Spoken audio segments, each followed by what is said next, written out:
Myself, Dr. Lokendra Tyagi. Basically, I am a cataract surgeon. I have done my pediatric ophthalmology fellowship from USA, and presently I am working in 3 hospitals: Eternal, Sai Hospital, and my own hospital, Dr. Lokendra Tyagi Eye Hospital. Sir एक question जो कि मरीज काफ़ी ज़्यादा search करते हैं या सोचते भी हैं इसके बारे में कि एग्जैक्टली मोतियाबिंद होता क्या है, कैटरेक्ट होता क्या है? मोतियाबिंद बेसिकली एक एज रिलेटेड प्रॉब्लम है।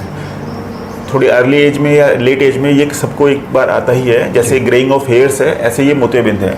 आफ्टर 60 ईयर्स, 50 ईयर्स या अर्ली चाइल्डहुड में जैसे कोई कॉम्प्लिकेशन है, कोई इन्फेक्शन है या ट्रॉमा है, उसमें भी जल्दी एज में भी आ सकता है। बट एक एज के बाद तो ये सभी को फेस करना पड़ता है। It is like greying of hairs. तो इसमें क्या है, आपको दिखना धीरे धीरे कम हो जाता है। आपके आगे जो ट्रांसपेरेंट लेंस है वो ओपेक हो जाता है और आपको इसमें जो रोशनी अंदर जानी चाहिए वो नहीं जा पाती, इसलिए उसको दिखना कम हो जाता है। बेसिकली सिम्टम्स यही लेके आता है पेशेंट की मुझे कम दिख रहा है। अच्छा, तो बस पेशेंट के लिए सिर्फ यही एक जो बोलते हैं कि उनका सिम्टम्स होता है कि दिखना कम हो गया है, या इसके अलावा भी कुछ और होता है? नहीं, उसको दिखना कम हो जाता है, लाइट फैलनी शुरू हो जाती है, पढ़ना उसको day to day activities disturb होनी शुरू हो जाती हैं। और अगर ज़्यादा स्टेज में मोतियाबिंद ज़्यादा देर तक उसने बोरो कर लिया है या उसने नहीं ट्रीट किया है तो उसमें पेन भी हो जाता है उसमें आइज में। अच्छा, ठीक है सर। इसके जब ट्रीटमेंट की हम लोग बात करते हैं तो इसका ट्रीटमेंट किस तरह से किया जाता है? देखिए, इसका 100% कैटरेक्ट का ट्रीटमेंट सर्जिकल है। इसका कोई आयुर्वेदिक या होम्योपैथिक या कोई भी एलोपैथिक ट्रीटमेंट मेडिसिन में नहीं है।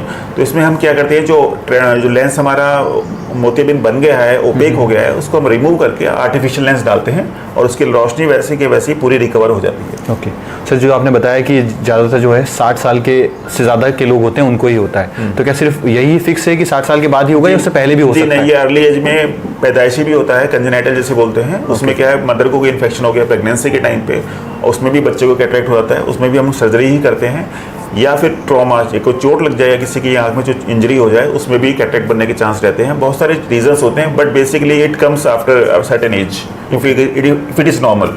अगर कोई पैथोलॉजिकल प्रॉब्लम है तब वो जल्दी एज में आ जाता है। ओके तो सर इसका ट्रीटमेंट जो है या मेडिसिन या किसी और तरह से भी हो सकता है, या इसका इलाज एग्जैक्टली क्या है? कि एग्जैक्टली सर्जिकल है, 100% सर्जिकल, नो मेडिसिन, सिर्फ सर्जिकल है। ओपेक कैटरेक्ट को रिमूव करके हम ट्रांसपेरेंट लेंस डाल देते हैं और उसकी विजन रिस्टोर हो जाती है पूरी। ठीक है, जब इसका प्रोसीजर या सर्जरी जब इसकी हो जाती है तो मरीज को रिकवरी में या उसको कितना रेस्ट करना होता है उसके बारे में बताएं। इसमें देखिए, आजकल हम फेको टेक्निक से करते हैं, इसको लेजर भी बोलते हैं लेमन लैंग्वेज में।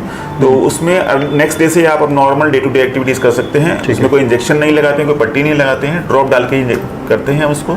तो नेक्स्ट डे से अपनी नॉर्मल एक्टिविटीज़ कर सकता है वो पेशेंट। उसके बाद भी कोई मरीज को कोई सावधानियां रखनी होती है या फिर कोई मेडिसिन वगैरह? 5-7 दिन तक हमने को जो डॉक्टर रिकमेंड करते हैं, हम उसको आपको मेडिसिन प्रिस्क्राइब करनी है, फॉलो करनी है, और पानी और हाथ और धूल मिट्टी से बचा के रखना है 5-7 दिन। Okay, thank you so much sir.